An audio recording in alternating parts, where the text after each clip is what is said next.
The House Oversight and Judiciary Committees are seeking any communication between Hunter Biden and the White House concerning his decision to defy a congressional subpoena earlier this month.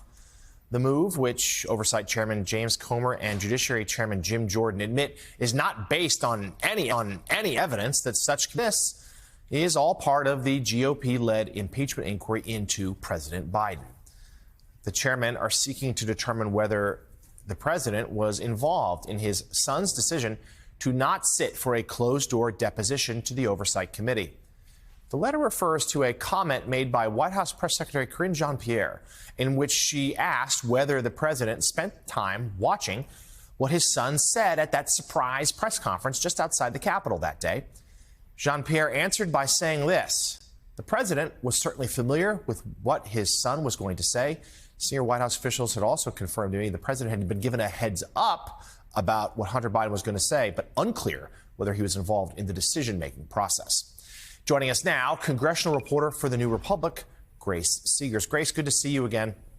So even in real time, when the press secretary said that, there was some who wondered if, well, that could become part of the GOP investigation. It has. But it does seem like this is more of a fishing expedition. And more of the same. There has yet to be a there, but that's simply not stopping Republicans. Tell us your latest reporting as to what they hope to achieve. I think what you're seeing here is that these Republican leaders of the impeachment inquiry are really just feeling a little bit frustrated that Hunter Biden did actually show up to the Capitol and gave a press conference. He just didn't come to their closed-door deposition. Now, his lawyer said multiple times that he would not go to the closed-door deposition, that he wanted to do a public hearing and speak publicly. So everyone was surprised by Hunter Biden showing up and giving remarks to the press, and it seems that is including the Republican chairs of this inquiry. And now I think what you're seeing here is, as you put it, a bit of a fishing expedition, but it is motivated by this sense of frustration that, yes, he showed up, just didn't show up for them. And so what you're seeing here is continuation of that investigation that will likely include more requests to the White House. But as we've seen in other arenas, there is just no smoking gun here thus far when it comes to the president's connection to his son's business dealings. We will see if there is a connection to his son's decision to hold a press conference. Right. But even if there were, I don't think it is necessarily the stunning revelation that Republican chairs may think it is. Yeah, hardly would seem to be grounds for impeachment, let's say. Grace, give us your best sense of a timeline here as to how the Republicans want to proceed on this impeachment inquiry and potentially impeachment itself. It is lost on no one that this is all going to come to a head in the early months of an election year.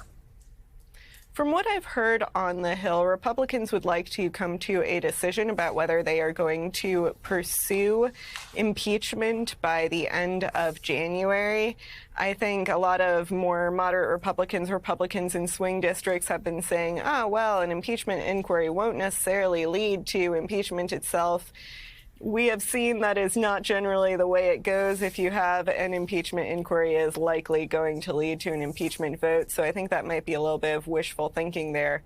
But lest we forget, Congress has a lot to do next month. That includes funding the government, preventing a partial government shutdown, and also considering potential aid package with aid to Ukraine and Israel. And, oh, lest we forget, a potential shift in immigration and border policy. So there is a lot happening in Congress that has nothing to do with impeachment. And it'll be interesting to see if the Republican majority in the House decides to prioritize impeachment over those other key agenda items.